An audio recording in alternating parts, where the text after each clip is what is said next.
जी दिग्विजय। सभी पत्रकार बंधुओं का तहे दिल से स्वागत, अभिनंदन। आप सब परिचित हो, आने वाली 7 तारीख को जुलाना के अंदर जननायक जनता पार्टी अपना 8वां स्थापना दिवस बहुत ही धूमधाम से, हर्षोल्लास से एक त्योहार के तौर पर मनाने जा रही है। वो पौधा जो हरियाणा के लाखों देश प्रेमियों ने पांडु पंडारा जींद में जाकर के लगाया था, पिछले लगभग 8 वर्षों में उसे लोगों ने सींचने का काम किया। हालात परिस्थितियां कैसे भी रही हों, लाखों कार्यकर्ताओं की बड़ी फौज ने पार्टी को अपनी मां मान करके उसकी सेवा की। अब वो एक बड़ा वट वृक्ष के रूप में आगे बढ़ रहा है। स्वर्गीय चौधरी देवीलाल जी की जो नीतियां हैं, उनकी जो विचारधारा है, उस पे चल करके हरियाणा के जनमानस की सेवा, प्रोग्रेसिव हरियाणा, किसान और हरियाणा, सोशलिस्ट सेक्युलर हरियाणा बने, इसके लिए सदैव हम प्रयासरत रहे हैं। अब हम अपनी 8वीं वर्षगांठ मनाने जा रहे हैं। तो जुलाना जो हरियाणा का केंद्र बिंदु है, सेंटर पॉइंट है, उसमें बड़ी रैली का आयोजन किया गया है। लाखों लोग प्रदेश के, जैसा मैंने कहा, हर्षोल्लास धूमधाम से इस फेस्टिव को मनाएंगे, इस त्योहार को मनाएंगे। और हर वर्ग के लोग रैली में शामिल होकर के, चाहे कर्मचारी हो, चाहे व्यापारी हो, चाहे किसान हो, मजदूर हो, गरीब हो, दलित हो, बैकवर्ड हो, अगड़ा हो, पिछड़ा हो, 36 बिरादरी के लोग रैली में सम्मिलित और शामिल होकर के डॉक्टर अजय सिंह चौटाला जी को मजबूती और जननायक जनता पार्टी को और आगे बढ़ाने का काम करेंगे। रैली की तैयारियां भी, जैसा मैंने 2 दिन पहले पोस्ट शेयर की थी, मीडिया से रूबरू होते हुए कहा था, अमूमन राजनीतिक दल जो है शेड के नीचे रैलियां करते हैं, पंडाल में रैलियां करते हैं, टेंट लगा कर जननायक जनता पार्टी दे रहा है कि हम नीले आसमान के नीचे लाखों लोगों की भीड़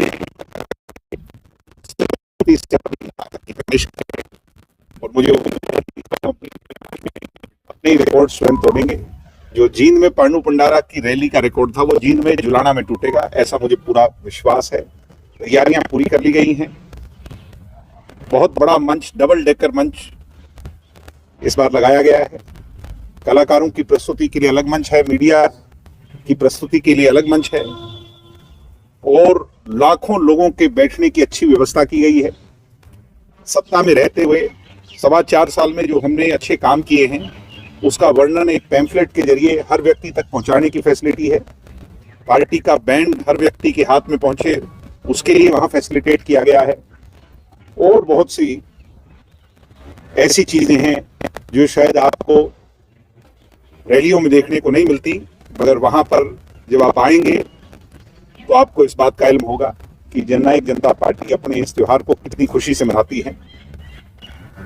बहुत से लोग, नए लोग जो पार्टी की विचारधारा से छिटक करके इधर उधर चले गए थे, समय बलवान होता है, समय रहते उन लोगों से जब संपर्क किया, 7 तारीख को जुलाना में होने वाली रैली में बड़ी ज्वाइनिंग होगी।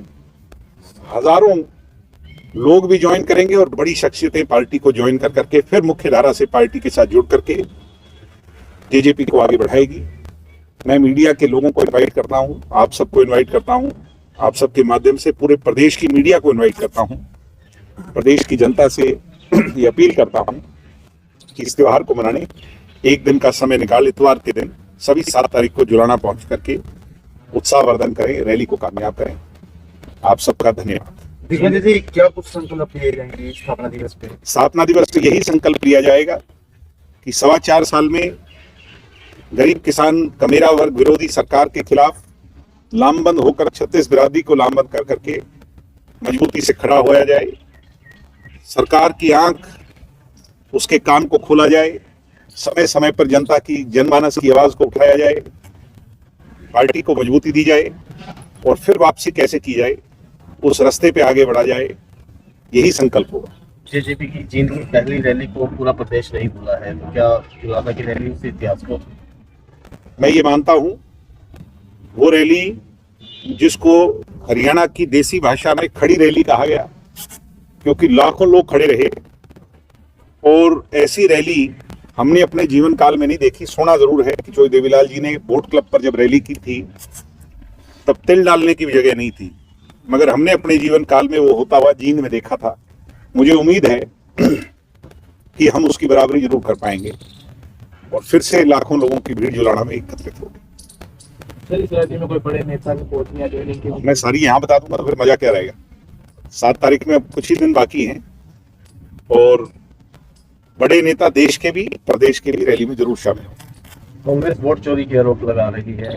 कल आपका भी बयान था कि भूपेंद्र सिंह हुड्डा भी बताया कि देवीलाल जब वहां से चुनाव, जो देवीलाल जी के साथ सबसे बड़ी वोट चोरी हुई, एक दफे नहीं 2-2 दफे हुई। जो भूपेंद्र सिंह हुड्डा जी पहले ये बता दें तो फिर हम आज की बात कर लेंगे। और इस मशीन को, ईवीएम मशीन को लाने वाले लोग कौन है? कांग्रेस के लोग हैं। तो देश में इसका इंप्लीमेंटेशन कांग्रेस ने किया, अब कांग्रेस इसे हटाना चाहती है, तो समझ से परे है। कांग्रेस को जरूर पता होगा जब वो लेकर के आ रहे होंगे कि टेक्निकली इसमें क्या ग्लिच किया जा सकता है, कैसे इसको मैनिपुलेट किया जा सकता है, कैसे वोट चोरी की जा सकती है।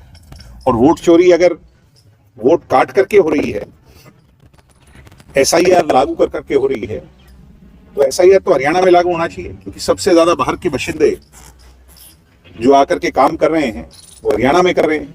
अब बिहार से तो लोग जाते हैं, बिहार में कोई जाकर काम नहीं करता, बिहार में इंडस्ट्रीज नहीं है, बिहार में एसआईआर कराने का तो कोई औचित्य ही नहीं। तो हाँ, ये बात जरूर है कि सरकार की नीयत में खोट है। इस बार भी हरियाणा में एसआईआर को छोड़ दिया गया, एग्जेम्प्ट कर दिया गया, जबकि एसआईआर तो सबसे पहले गुड़गांव जैसे क्षेत्रों में होना चाहिए, बहादुरगढ़ में होना चाहिए, मानेसर में होना चाहिए, हरियाणा में होना चाहिए, जहां बड़ी संख्या में बाहर के लोग रह रहे हैं। तो पता लग जाए रोहिंग्या कौन है, देश की ताकतें उनके खिलाफ कौन लड़ रहे हैं, कौन यहाँ पर है, पता चल जाएगा। मगर वो करना नहीं चाहते, क्योंकि इनको इस बात का इल्म है बीजेपी वालों को कि हरियाणा में जो बाहर का बाशिंदा है वो बीजेपी को वोट डालता है और वो डिफरेंस क्रिएट कर देता है हार और जीत का। तो बीजेपी उसको नहीं छेड़ना चाहती। ये बहुत सोची समझी गहरी साजिश। तो किन मुद्दों पर खास फोकस रहने वाला है? मुद्दे तो आज युवाओं से जुड़े तो सीईटी का मुद्दा है, एचटेट का मुद्दा है, एमडीयू के अंदर जो एनएसी उसकी ग्रेडेशन का मुद्दा है वो छीन ली गई है। आज बेरोजगारी का 2 लाख नौकरियों का मुद्दा है, एचकेआरएन का मुद्दा है, कितने गिनवाऊं, किसानों को डीएपी की खाद का मुद्दा है। कल मैं पढ़ रहा था कि चाइना ने सप्लाई फिर बंद कर दी है, तो आने वाले समय में ये किल्लत बहुत ज्यादा बढ़ जाएगी। आज मुद्दा है किसान की खरीद का, मंडियों के अंदर सही व्यवस्था का। आज बुजुर्गों की पेंशन काटी जा रही है इनकम के नाम पर, बड़ा मुद्दा है। तो इतने मुद्दे हैं, दलित विरोधी, किसान विरोधी, बैकवर्ड विरोधी, जिसकी हम चर्चा करें तो बहुत लंबा अरसा लग जाएगा। इन्हीं मुद्दों को लेकर अगर बात करें बीजेपी की, क्या लगता है कि उसका वोट बैंक भी कम हो रहा है? बीजेपी का एक ही एजेंडा है, हिंदू मुसलमान भाईचारे को बिगाड़ी। अब हरियाणा के अंदर कभी हिंदू मुसलमान नहीं था, धीरे धीरे आवाज आने लगी है। तो ये बहुत चिंता का विषय है। क्या हम अपनी अगली पीढ़ी को प्रोग्रेसिव हरियाणा देना चाहते हैं या इनके एजेंडे पे हरियाणा को बटा हुआ हरियाणा देना चाहते हैं? ये मेरी पीढ़ी के लोगों को सोचना होगा।